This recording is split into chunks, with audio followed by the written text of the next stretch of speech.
இந்த வீடியோவில் விகிதம் மற்றும் விகிதாச்சாரம் அந்த டாப்பிக்கில் மேக்ஸ் ஃபார்முலா இல்லாமல் எப்படி ஈஸியாக 5 செகண்டில் முடிக்கலான்னு பார்க்கலாம். இந்த இது ஆர்ஆர்பி டிஎன்பிஎஸ்சி டிஎன்யூஎஸ்ஆர்பி தேர்வுக்கு ரொம்ப யூஸ்ஃபுல்லாக இருக்கும். கொஸ்டின் பார்க்கலாம்.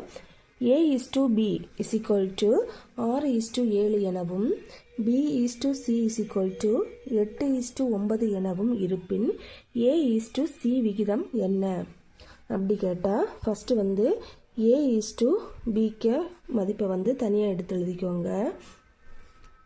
அடுத்து B/Cக்கு மதிப்பை தனியாக எடுத்து எழுதிக்கோங்க. இதை பின்ன வடிவில் எழுதணும். 6:7 6/7 எனவும் 8:9 8/9 எழுதணும். எழுதிட்டு இதில் 2 மதிப்பு தந்தால் இதை இப்படி அதை வகுக்கணும்.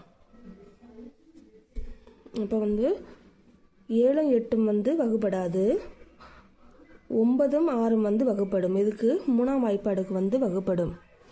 1 3 3 2 3 6 1 3 3 3 9. இதை தாழ எழுதிக்கலாம். 2 × 8/7 × 3 is equal to 2 × 8 16/21.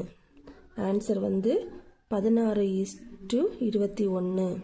இது A/Cன்னு கேட்டால் ஆன்சர் 16 × 21. இதே C/Aயின் மதிப்பு விகிதம்னு கேட்டால் 21/16 21:16. இதுதான் ஆன்சரு. இது உங்களுக்கான ஒரு கேள்வி. A/B is equal to 5:8 எனவும் B/C is equal to 3:4 எனவும் இருப்பின் C/Aயின் விகிதம் என்ன? இதற்கான ஆன்சரை கமெண்டில் சொல்லுங்கள். இந்த வீடியோ உங்களுக்கு யூஸ்ஃபுல்லாக இருந்தால் இந்த சேனலை சப்ஸ்கிரைப் பண்ணுங்கள். இதை மாதிரி ஈஸி ட்ரிக்ஸான மேக்ஸ் வீடியோ பார்க்கறதுக்கு நம்ம சேனலை சப்ஸ்கிரைப் பண்ணுங்கள்.